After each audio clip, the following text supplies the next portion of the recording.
ঢাকা প্ল্যাটফর্মে স্বামীজি এক পেট খিদে নিয়ে বাইরের একটি গাছের তলায় বসে রইলেন।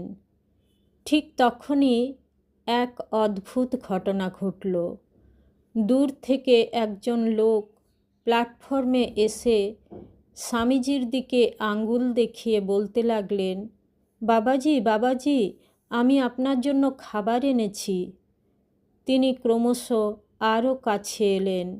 স্বামীজি ভাবলেন লোকটির নিশ্চয় ভুল হয়েছে, তাই তিনি বললেন, আমি তো তোমাকে চিনি না, তোমার বোধহয় ভুল হচ্ছে। তখন লোকটি উত্তর দিল, না না না, আমি আপনার কাছেই এসেছি। আমি এখানকার এক মিঠাইওয়ালা, আমি শ্রীরামের ভক্ত। আমি আমার পুজো এবং দুপুরের খাওয়া দাওয়া সেরে বিশ্রাম নিচ্ছিলাম। এমন সময় স্বপ্নে শ্রীরাম আমাকে দর্শন দিয়ে বললেন, আমার ভক্ত কষ্ট পাচ্ছে, তুমি গিয়ে তার সেবা করো। প্রথমটা আমি গ্রাহ্য না করে ঘুমোতে লাগলাম। স্বপ্নের নির্দেশে কর্ণপাত করলাম না।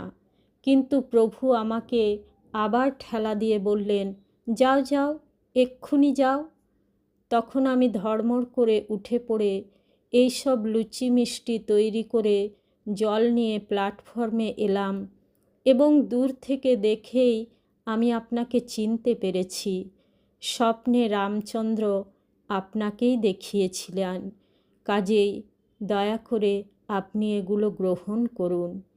এই অভিজ্ঞতা স্বামী বিবেকানন্দকে অভিভূত করেছিল। দুচোখ বেয়ে তার অশ্রু গড়িয়ে পড়ল এবং তিনি সেই সব খাবার খেয়ে মিঠাইওয়ালাকে আশীর্বাদ করলেন।